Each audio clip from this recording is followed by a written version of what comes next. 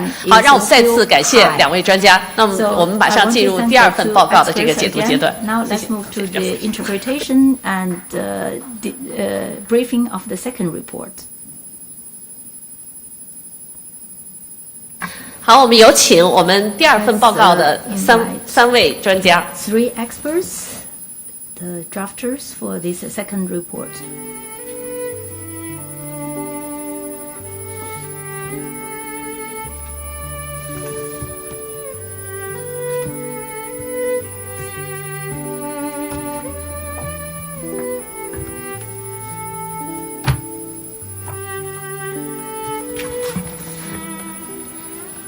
So thank you for the great interest of the audience. So next, let us move into the second report, striding towards zero carbon electricity era and bolstering green development in Asia. 那么今天呢，我们很荣幸地请到了新开发银行周强武副行长 ，Mr. 周强武 Vice President and Chief Administrative Officer of New Development Bank。中电联中国电力企业联合会规划发展部张林主任。德勤中国刘明华首席质量和转型官，非常感谢3位和我一起进行报告的解读。那么我们这份报告呢，这个分为4个部分。对不起，PPT。分为4个部分，是亚洲电力转型的现状与挑战、电力市场和价格机制对亚洲电力转型的作用、亚洲零碳未来展望，以及迈向零碳电力时代的亚洲合作机制建设。那么，我们希望通过这份报告发出的2个重要的讯息，一个是在迈向零碳电力的征程上，亚洲可以依靠丰富的自然资源禀赋、强大的清洁生产技术制造能力、巨量的清洁能源投资。和多维度全方位的国际合作，就是我们觉得这个是的 pathway， 这是我们的一个路径。那么第2个呢，是无论是从0到1的开发阶段，还是从1到100的快速增长阶段，都需要精心的政策和市场机制的安排。那么碳价格是一种绿色环境的价值。那么在这里呢，碳价格可以成为电力价格机制的重要组成部分，可以和电力市场的改革有机的结合。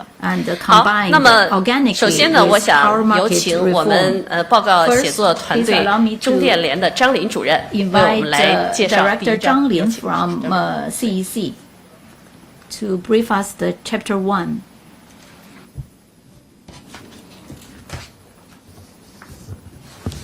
好，各位来宾啊，这媒体朋友，大家好。我介 Good 绍的 morning. 第1章是这个 Chapter 亚洲电力 1转型 is 的 on the 现状啊、挑战和这 current 个应对的 status, 这个措施。 opportunities, and challenges of power transformation in Asia.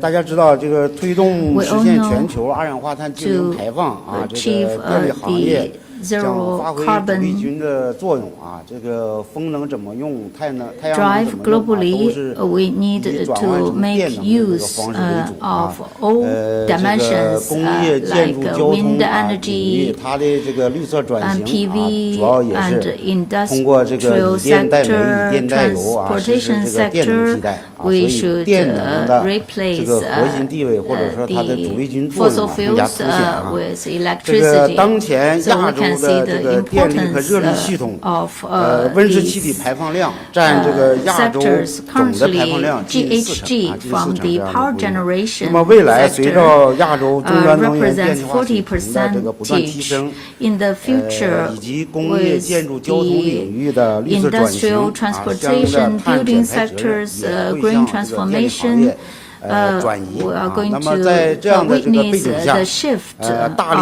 推进电力 greener 的低碳转 development 型 in 对 the 这 power 个亚洲 sector. 能 Against 源消 this 费升级 backdrop, I 这个 think 更好的参与应对 this 气候变化全球 is 治理very 这是重要意义 important to address climate change 那么在 globalization 需求上看 challenges, 就是这 talking 个电力 about 消费 the 保持较 green 快的增长 transition. On the 2022 demand 年亚 side, 洲总用电量 in 是 14.5万亿千瓦时 the total 占 power 全球用电 consumption 量的 for Asian countries 50.5%。 was 14.45 2013 年 trillion 到 KWH, 2022年年均 accounting 增 for 长 4.7%这个比 5% of the 全 global 球同期的水 consumption. 平高出23个百分 Between 点。 2013 to 那么从亚洲内部 2022, the 看 average annual growth rate 东北亚区域的这个用 is 电规模用电 4.7, 量的这 which 个占比 is 是最高的。 2.3% 那么 higher than 南 the 亚区 global 域的用电 average. 增长最快这样的一些特点。 Within the 那 Asian 么从 countries, 这 we 个 can see the 供给上看 South 发 Asian 电装 countries 机 had 快速增长 电 most 源结 rapid 构 growth 持续优 rate 化。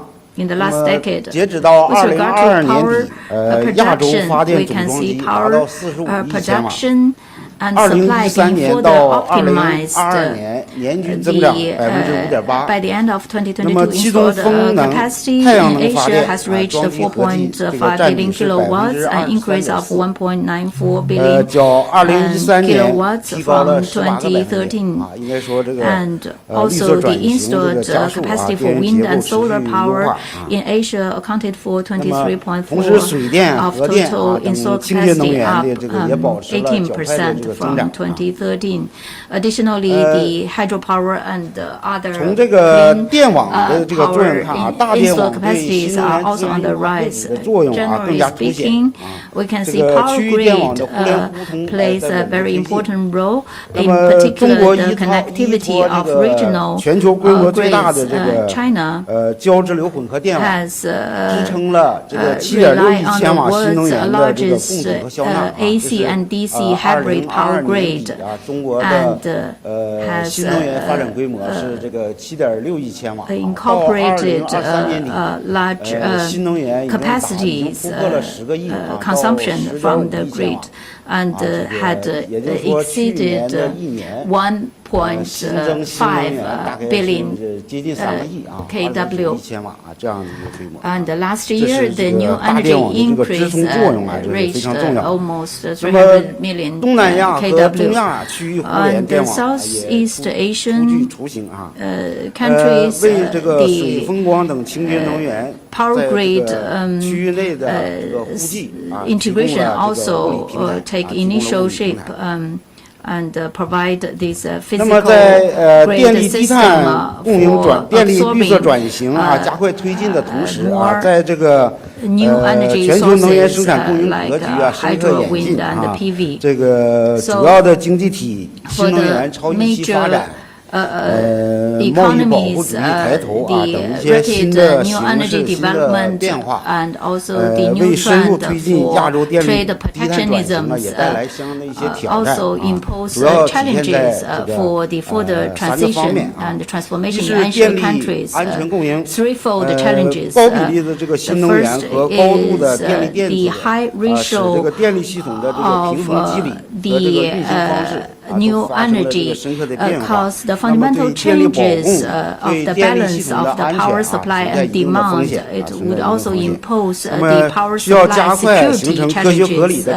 We need to speed up the formation of a scientific and reasonable power supply structure through the smart, intelligent power grid to optimize the grid structure and to coordinate various energy sources. Second is the renewable energy uses with the higher requirements of new energy development. We need to make 需要积极推动网联合主一体化发展，网联合主一体化发展，推广应用先进高效的新能源发电，有性石流输电技术，长周期的这个新型储能技术，transmission and grid. 等等吧，一些 This is so-called integrated development of the power structure. We should step up the demand side management. In the past, we talk about the power sources being adjusted based on the load, grid load. However, with the renewable energies volatility and uncertainties, we require the reversed change. That means the load need to be adaptive to the sources. So this is the new feature for the development of renewable energy sources. This is also related to the demand side management. We need to pay more attention to demand side. 来完善新能源参与电力市场的机制，加强绿电贸易政府间的合作，通过这样一些措施。那么三是碳关税和碳成本传导的问题。那么当前主要是碳关税核算体系这个碳定价的这个标准这个缺乏国际共识亚洲作为全球主要的这个生产工厂，如果说是这个实施单边的碳关税将冲击自由开放的多边贸易体系，不利于世界经济的复苏增长。那么需要倡导各国就应对气候变化加强沟通，维护发展中国家的正当权益，共同推进气候变化合作和国际规则都实施。那么倡导这个减排量与生产和消费国之间的合理分配这个抑制这个生产侧的这个碳排放这个鼓励这个气象能源发展，同时要在消费侧也要体现出这个减碳的这个需要减碳的这个作用。or imposing all responsibilities on the producing countries. For example, we need to establish a carbon footprint accounting mechanism as well. Carbon pricing should feature international standards based on international consensus. With those measures potentially in place, the carbon tariff and related issues will be resolved. Thank you for listening. Thank you, Mr. Zhang. 好，下边我代表写作团队介绍一下我们第二章这个电力市场和价格机制对亚洲电力转型的作用。那么在这里呢，我们都注意到，现在亚洲很多国家都在加快建立电力市场。那么我们首先看看电力价格我们比较了一下，就是亚洲电价的水平在全球还是具有很强的竞争力的，这也是对亚洲这个现在制造业繁荣有很大的一个很好的支撑作用。那么但不过呢，区内的电价水平差异还是比较大的。我们这做了2张图，对不起，我们这个第2张图就是这2张图没有英文的。那么可以看得出来呢，就是现在整个的工业电价。For industrial electricity consumption is usually high than household electricity consumption. That's different from developed economies, advanced economies. For example, we are using some of the charges from industrial users to subsidize residential use of electricity. And with coal and natural gas price cost rises, it has brought about major cost pressure on generators in 就是现在像中国呀、韩国呀，我们的就是这个电价的收入，它占整个电价占比占整个收入的这个比重，就是燃煤成本占电价收入的比重，从60%上升到近2年的80%左右。那么在这种情况下，那我们要想迈向零碳电力时代呢，那么这里我们就需要更加这个我们为这清洁能源、清洁电力的生产要提供更多的激励。那么在这里呢，我们认为呢，要把绿色环境的价值融入到电力价格之中，那么这个是关键。那么显性，特别是显性的这个定价，显性的碳定价的信号，应该在电价中有更好的体现。这样呢，不仅仅能够提高清洁能源的这个生产的优势，同时也能够加强对碳排放的这个约束。目前呢，很多的亚洲国家都已经在积极的建立了碳定价的机制了。那么像韩国啊、哈萨克斯坦啊、中国呀、日本、印度啊、印度啊这些国家。那么，但是呢，我们测算也发现了，现在碳价在电力价格中的体现还是非常明显。另外呢，在这里我们也引用了世界银行的一份报告，就世界银行的报告认为呢，如果要实现这个温升控制在2度以内的目标的话，那么2020年的时候，碳定价全球的碳定价就应该达到这每吨40到80美元。但是到2030年的时候呢，需要达到50到100美元的水平。那么按照这个水平来比呢，我们亚洲国家的这个碳定价的水平还是现在是非常低的。那么在电力的转型的过程中呢，我们可以看到这个除了最基本的这个电量价值，也就大家你用1度这个电量应该付多少钱？还有我们刚才说的环境价值之外呢，现在还很强调这个可靠性价值、调节价值，这也就是现在说的容量电价、辅助服务费用，就这些应该在新一代的电力系统这个价格中得到体现。那么而特别是就是煤电呢，要逐渐转变它的角色。那么煤电的角色呢，要刚才张蕊提到了，要从基础的负荷呢转向这个灵活调节的作用。那么现在对于煤电企业还有抽水蓄能电站来讲，价格的激励也非常重要。那么这个时候，容量电价呢就成为他们能够回收固定成本的重要手段。这也就是去年中国也推出了这个2步制电价，在煤电还有抽水蓄能这方面。那么总之，这个随着那么随着这整个的电源的多元化。还有远距离的传送、新能源消纳这些因素，那么电力价格本身的制定方面也需要进一步的科学化。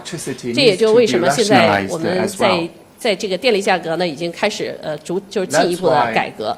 那么特别是平均成本加上合理收益的这样的一种方式，可能未来应该有更多元化的定价。我们强调的呢是说，现在就这种纯粹靠生产价格定价的这种方式，应该逐渐的向供需是吧？由供需平衡来决定电力价格的这样的一种形式。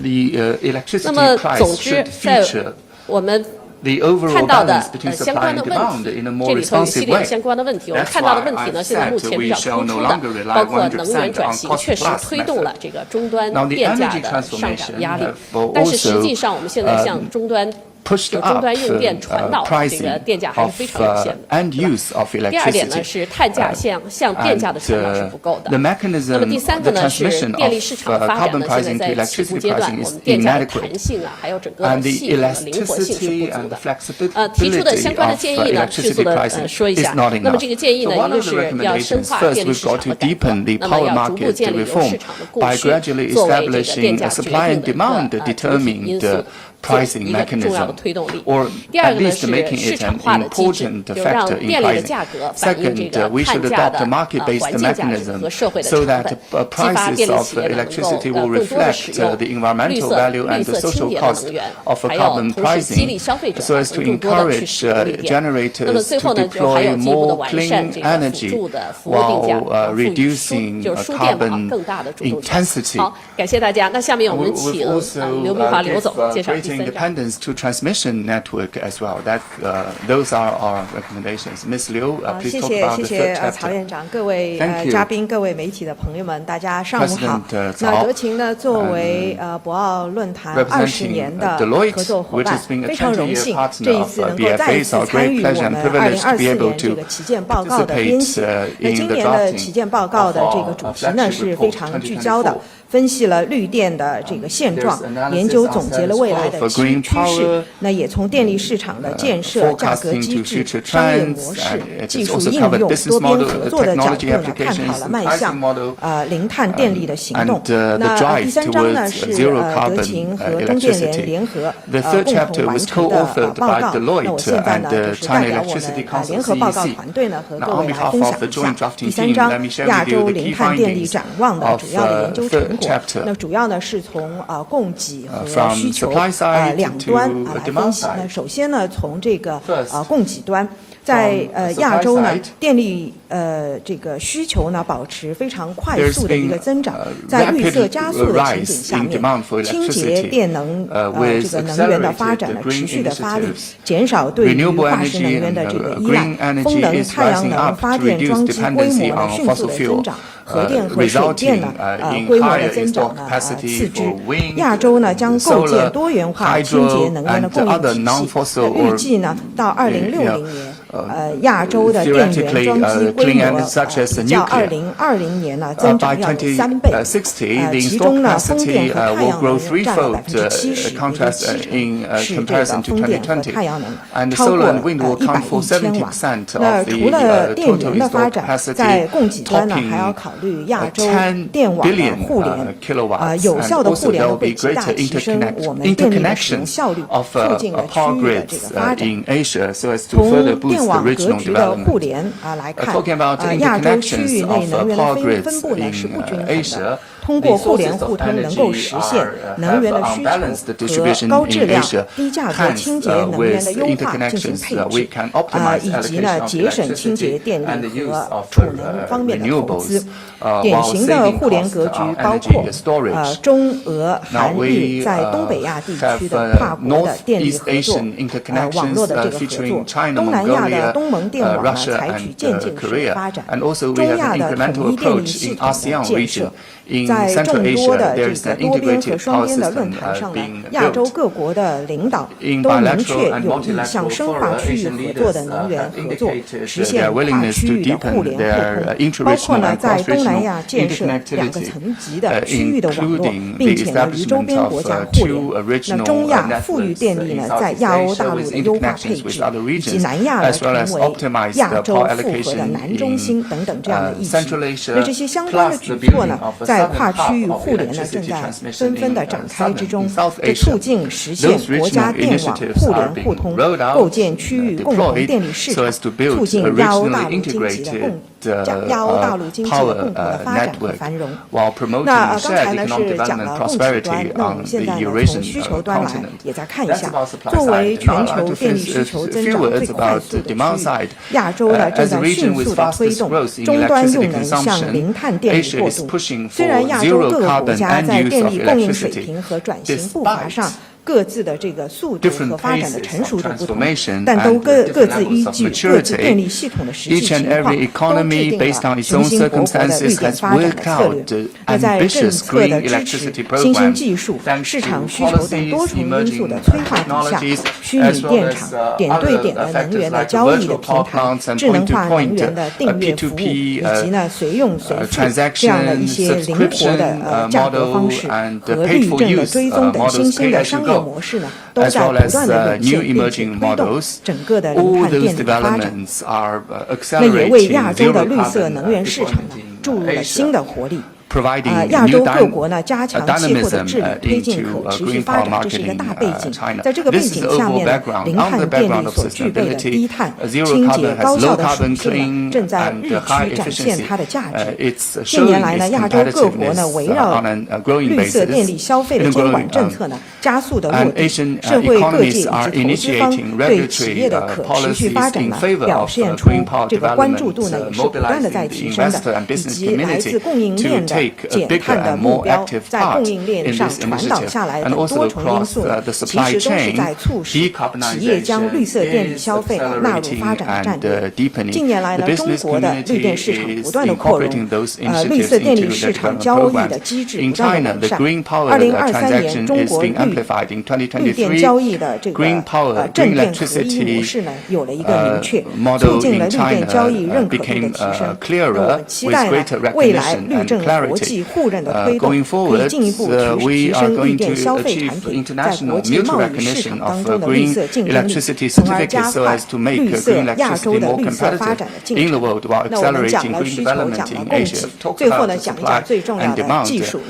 Last but the most important factor is the empowerment by technology, which is a key pillar. So solar PV, wind, storage, and other emerging technologies are, thanks to policies and investments, are accelerating their iterative process with greater safety, economic performance, and high efficiency. And with AI and digitalization, zero carbon electricity is more reliable, flexible, and enjoying high levels of customer satisfaction in 2023. Asia was one of the regions with highest levels of investment in green electricity and renewable energy, topping $370 billion going forward. It is hopeful that we will focus our investments on key technologies of zero carbon electricity in order to usher us into a new age of zero Last carbon but not electricity. least, let us welcome Vice President and Chief Administrative Officer of New Development Bank, Mr. Zhou Qiangwu, to give us a summary on the last chapter, Chapter 4. Please, the floor is yours. 尊敬的各位来宾。 Honorable guests, media friends, ladies and gentlemen, after more than 1 hour's dialogue and exchanges, thank you for your continued focus and attention. It's not so easy because it's a very professional topic to be followed. I congratulate for the issuance of this professional report from green transition to development and investment and to power market. Actually, flagship reports focus on the core issues each year, summarize global experiences and put forward recommendations. So actually we are sharing Asian experiences to impact the whole globe. The new development bank for the past consecutive 3 years, collaborating with BFA Academy for the report going forward, we want to continuously to contribute our professional capabilities to the drafting of the report. On behalf of the drafting team, I want to share with you the Chapter 4, Building Cooperation Mechanism in Asia towards the Zero Carbon Electricity Era. As previous 3 experts already shared for Asia. For the energy transition, we are facing numerous challenges. Asian countries cannot work alone in silo to cope those challenges. Only by working together we can create and build a greener future. Fortunately, on various levels, Asian countries have collaborated on the topic of green power on 4 aspects. The multi-level dialogue and exchange mechanisms have been established in Asian countries at the political level and regional level. We have established a lot of mechanisms to promote green power topic and reform among these Asian countries and different types of platforms. have become 关键力量。 the key force for promoting collaboration for green collaboration. Second is we have in-depth cooperation in the new energy industries. Asian countries have different endowment of resources and have its own advantages. In 2023, for the top 500 new energy companies, 63.8% are from Asia. Through the conventional energy combined with new energy, this integration modality, we have achieved a win-win landscape. And through these research and design and integrated application, the Asian countries have shifted from a catching up player to the forerunners. And third is Green Investment and Financing Cooperation Mechanism have been established. According to our estimation, the gap for the investment and financing for Asian countries for green development is more than 300 million. So in Asian countries, many bilateral, multilateral funds have already been created to promote green energy projects. For example, the BRI projects had issued the green investment principles for BRI, and with multiple development institutions, collaboration being further deepened, and had many successful cases, one after another. Fourth is the international coordination of carbon trading mechanisms and the carbon market connectivities, and to send the important market signal to the market and to guide more investments. Article 6 of Paris Agreement calling for international coordination. This is the new momentum and driving force for the international cooperation. Many countries have already established trading mechanisms for transactions like CDM. To help with finance and to honor the NDC commitment of each individual country.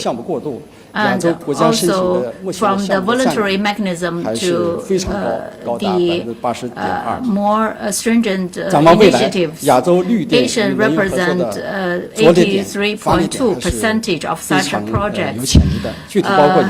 Looking ahead, there are many potentials for Asian countries. We have the following policy recommendations for the release, the potential and the intergovernmental electricity initiatives in guiding and coordinating cross-border green energy cooperation, and also to improve the policy frameworks and coordinate the international cooperation platforms and explore the new modalities for cross-border cooperation, including promoting carbon price linkage among countries, and also to promote the PPP dialogues between governmental agencies and private sectors to tap into more financing and investment resources, and we should collaborate more with the New Development Bank, ADB, IIB, to name just a few, to prepare the project, to mobilize the private capitals and the knowledge sharing, and to explore the connectivities of the price market and allowing the cross-border and cross-market transaction and investment. Ladies and gentlemen, finally, as the first ever 新开行始终以绿色发展 multilateral development institutions only initiated by the developing countries. Our mission and mandate is green focus. You can see our logo is in green color. So in the future, we are going to invest millions of dollars into the green market. We want to solemnly commit during this annual conference that we will continuously to collaborate with BFA and also all the countries in this regard. Finally, I look forward to your continued attention to the new development bank and warmly welcome all of you to visit the headquarters in Shanghai. It's a new landmark building and this also a showcase for the sharing. 非常感谢周行长。那么强武行长最后还植入了广告，但是呢，我们也非常开心，我们和 NTV 也是保持了几年的报告协作团队合作。就像刚才明华总提到的，我们和德勤也是。当然，中电联是我们今年这个加入的，非常感谢中电联对本次报告的这个协作做出了重大的贡献。此外呢，我们还有2位专家，GGI 的李尚，就 CICC 中基全球研究院的陈继总，他们2位对我们提供了这个就是个报告的写作，做出了细心的这个指导。那么这次报告呢，它的专业程度非常的高，那么数据很密集，图表很多，信息量很大。那么为了更好的推荐这个报告呢，我们专家呢一会儿会留下来这个做报告的这个解读。所以如果媒体朋友要有进一步的兴趣的话，可以参加我们之后安排的这个媒体专访。好的，那么非常感谢大家。就像我们的秘书长在刚开始的时候提到的，我们今年2份报告的写作，还有包括我们前几年这个2份报告的写作，都是为了传递博鳌亚洲论坛，推进亚洲经济发展和一体化以及可持续发展的坚定的决心。那么这里呢，需要我们每一个人努力。非常感谢大家的关注，谢谢。好，这次发布会到此结束。That's the end of the press conference. Thank you for your attention.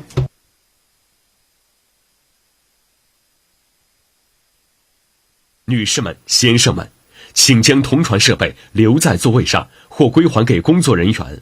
感谢您的配合。Ladies and gentlemen, please leave your interpretation device on your chair or hand it over to our staff. Thank you very much for your cooperation. 女士们、先生们，请将同传设备留在座位上或归还给工作人员。感谢您的配合。Ladies and gentlemen, please leave your